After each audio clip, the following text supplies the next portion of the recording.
I wasn't sure what to expect when I first tried Beat Blast, but it pleasantly surprised me in some ways and let me down in a few others. So let's get into it.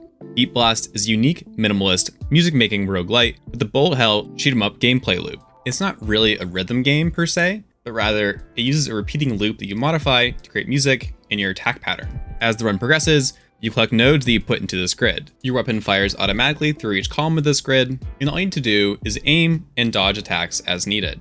For each time interval, there are 4 differently colored node types with different projectiles or weapon effects. One causes exploding projectiles, one causes faster, longer range projectiles, one more powerful projectiles, and the final one makes you shoot 3 projectiles instead of 1. You can have each of these types individually in one column, or you can combo them with each other for added effects. So for example, you can have a powerful splitting projectile if you combine both the blue and purple columns. This allows for a fun strategy element when filling in your grid, when you decide what projectile types you want to prioritize and balance having more columns and therefore more frequent attacks, as well as combo different node types within each column to have more powerful attacks.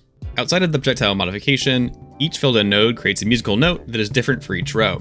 You can also change tracks for each row as you collect them in order to create different musical sounds. Because of that, you get a nice evolving musical quality to the game that matches your firing pattern and picks up as you fill in your grid with more nodes. This is obviously not going to be record-charting music, but it's still pleasant. It can have a lo-fi hip-hop quality to it at times, and also reminds me of just messing around in GarageBand with different musical types, instruments, those kind of things. It's simple, but it's usually relaxing, and certainly a unique aspect of Beat Blast compared to other games out there. You can collect items that have different passive effects. For example, one item might just blanket increase your damage, one other one might have a chance of an on-hit effect for certain node types. This creates a passive stacker quality to the game, where you try to stack as many passives as possible to increase your power level. You can also stack passives multiple times with each other, so you'd have multiple stacks of a single passive effect for greater chance or greater effect, whatever it happens to be. You can also occasionally collect cursed passives, or really strong passives that have some downside to them that adds further gameplay variety and strategy. Outside of these passive stacks, you have a power node and 2 equipment slots.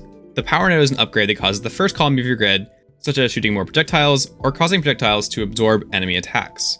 You have slots for 1 defensive and 1 offensive equipment as well that have unique modifiers to your attacks or other passive effects. And these equipments extend to you constantly as opposed to your power node, which is limited to the first column of your grid. I really liked how these allowed for more gameplay variety, but it also felt like some of the equipment was much more viable or much stronger than others. So it really limited how much practical variety there was in the equipment.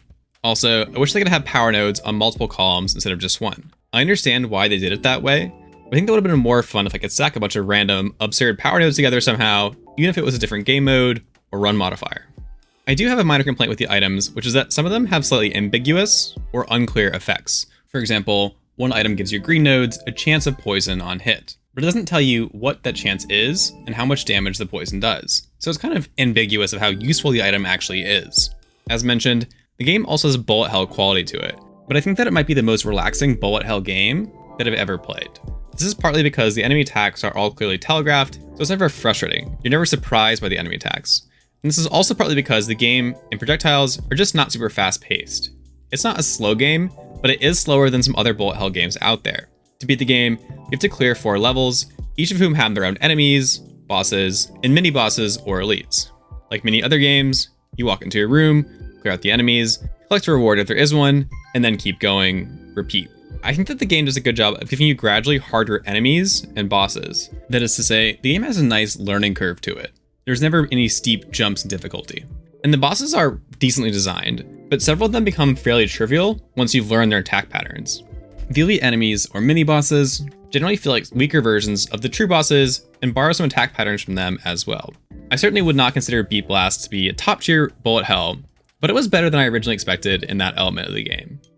Now let's talk about RNG and randomness in Beat Blast. Most of the RNG comes in the form of your item and builds, but there is of course also randomness in other aspects as well. In terms of items and build, first, your build is primarily determined by what items you find on a given run, which of course is par for the course for roguelites. You're often given a choice of what item you want between multiple, either 2 or 3, but sometimes you're not given that choice and just pick up the item that's there. I would say that most of the passive items aren't that individually impactful, so the RNG of which items you get isn't super important for how successful your run is. It adds more variety without adding more strength necessarily. And there's actually a surprising amount of items in the game, although it doesn't match up to other games like Isaac. However, the RNG for your equipment, especially your power nodes, is very important. Some equipment is just much better than others, and power nodes have different rarities with passive effects of different strengths. Getting an especially strong power node can greatly increase your DPS and turn a run around from a bad run to a really good run.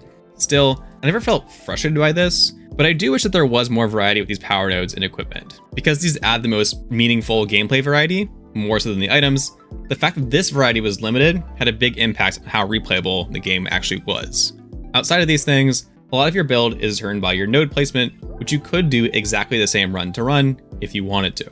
Additionally, there is RNG with what rooms you get in their enemies. While you usually just walk into the next room, not knowing what's inside, you do sometimes have a selection to choose what the next room will be, what your next reward will be.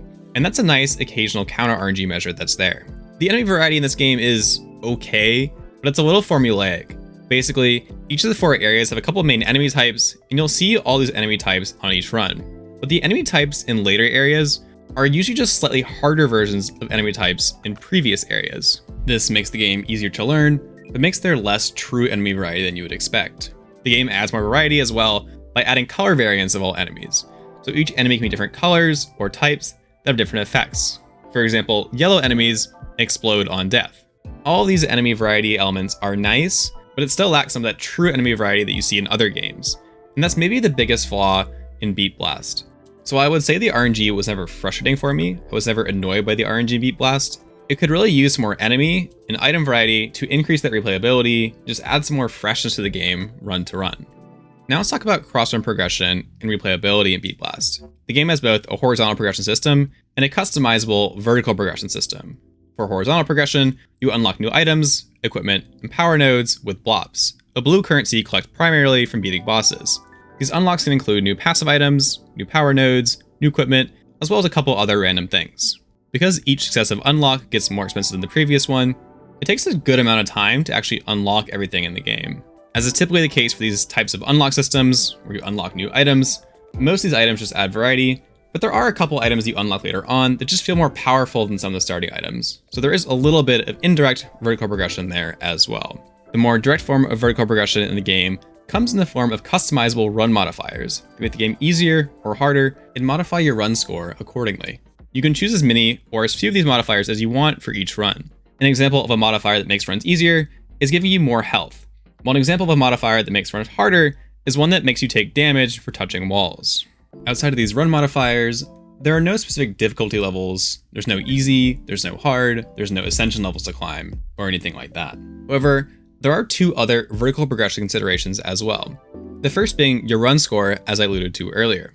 Going further, or having a harder run modifier will increase your score. Additionally, while you can choose to end a run after completing the 4 areas and bosses, you can also choose to continue the game into an endless mode. This is great because the base difficulty with minimal modifiers is not that difficult.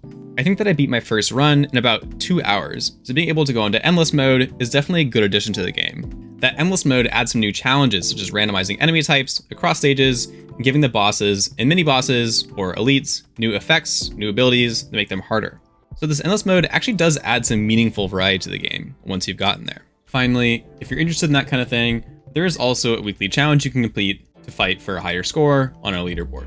As a whole, there's actually a decent amount of progression in this game, but there still isn't really that much content compared to some other roguelites out there. You've seen most or all of the enemy variety after a couple runs, even if it takes you a little longer to unlock all the items and weapons. I haven't quite unlocked all the items myself, but I feel less motivated to keep playing the game because it feels like I've seen all the other content that the game has to offer. I always talk about narrative and story in my review of roguelites, which is notably not a story-heavy genre, but Beat Blast still has some of the least story that I've seen in a roguelite. It has an opening cutscene or comic, and that's about it. There's not really even any lore to my knowledge. But, as I said, most roguelites have basically no story anyway, so it's not a deal breaker. So what's my verdict on Beat Blast? It's a decent game that's relaxing and has a nice musical quality to it. I've been enjoying playing it for quick runs as a break from working, but the game also lacks some content and depth that limits its replayability. Because of that limited content, I wouldn't recommend the game for everyone, but if you want a relaxing, musical game, it might still be worth checking out. Please like this video to help me on the algorithm, and thanks for watching.